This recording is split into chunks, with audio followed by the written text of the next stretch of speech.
Hey, hope everybody's doing well. Good Thursday for us, and obviously looking forward to Friday, pushing forward and being ready to go play our best football. Be a great environment. Looking forward to it. We'll start with Brent.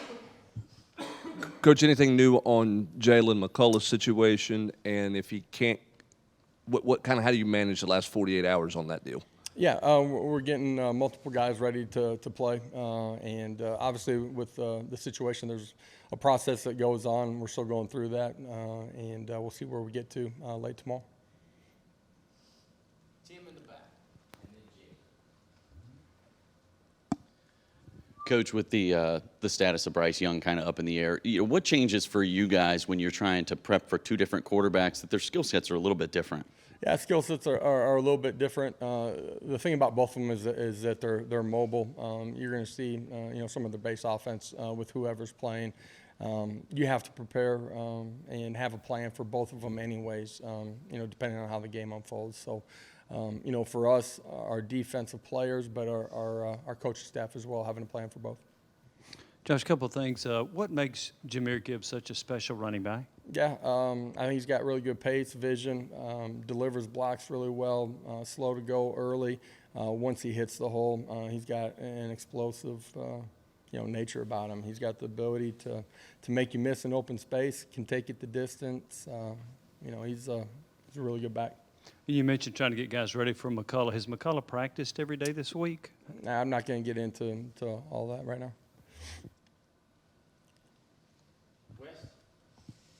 Well, we tried on McCullough, so I guess we'll try on Tillman and Mincy. Any update with I the thought you others? already would have put out a quote this week. You know what I mean? I could guess, but it I'm would just be a disappointed. guess. This is a big game. You guys are usually on top of it. So now we'll see where we get to after tomorrow.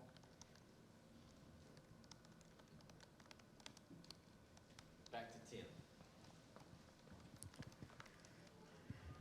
I know none of the players were here. I know you weren't here, but it's been a long time since Tennessee took care of Alabama. What would it mean to this program to come away with a victory? This is a big one because it's the next one on us. Obviously, this is a rival game too. We understand the type of opponent that we're playing. It's a big game for everybody inside the program because this is the one that we got on Saturday afternoon.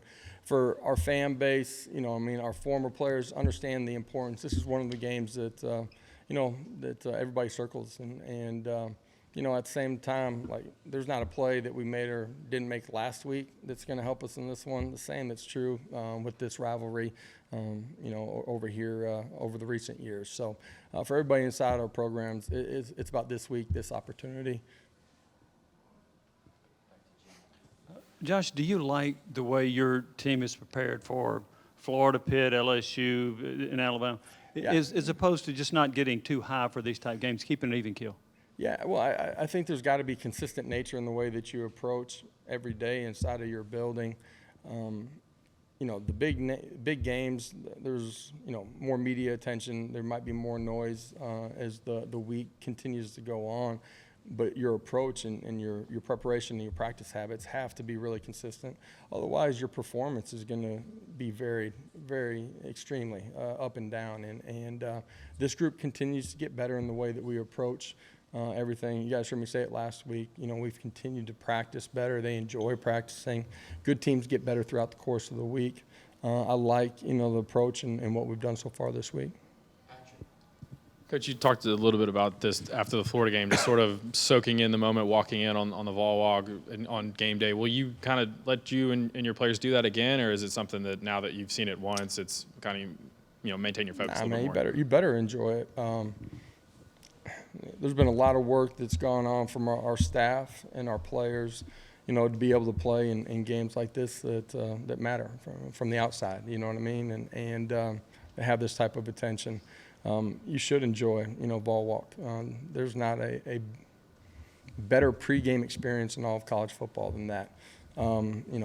The energy inside of our stadium when you're running through the tee, you better enjoy that moment. Now, when the ball's kicked off, it's 11 on 11. You got to reset. You got to be, focused on doing your job at a really high level. When you're on the sidelines, you got to be able to take adjustments and then go execute them. You got to be in the moment. But yeah, for a brief second, you can enjoy the build-up and the lead-up to kickoff. And I think our players have handled it in a really pretty good way here this year. Josh, with Will Anderson being such a special talent, other pass rushers they have, and then all the stunning and games that they play up front, what's going to be important for your offensive line to have success in this Yeah, game? if it was just one guy, it's be easier, right? They're good across the board, and that's whoever in their front four steps on the field.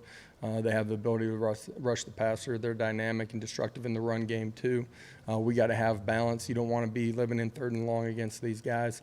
We got to do a good job on early downs, and then at the end of the day, we're gonna have to win some one-on-one, pass pro battles in those 3rd and long situations. Anything else for Coach? All right, thank you. Appreciate it, guys. Thanks.